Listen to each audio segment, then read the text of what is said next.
Түркістан шаһарында Байбол деген кісі өмір сүреді. Ол кісінің Қыстаубай деген ұлы үйленіп, келін түсіреді. Келіні әдепті, ата-енесінің көңілін баққан ибалы кісі екен. Таңсәріде тұрып, екеуінің дәрет суын дайындап, бәйек болып, қызметінде құрақ ұшады екен. Бір күні түнде енесінің төсегін салып жатып, байқамай басып кетеді. Ертеңіне тұла бойы ауырып, дертке ұшырайды. Ештеңеге мазасы болмай, төсек тартып, жатып қалады. Оның бұл жағдайын байқаған енесі: «Ай, шырағым-ай, байқамай менің төсегімді басып кеткен екенсің ғой. Ата-ененің төсегінде қадір қасиет, кие бар деген. Абайлап жүрсең етті.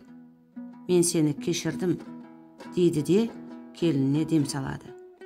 Келіні сәлден кейін жеңілдеп, сауығып тұрып кетеді.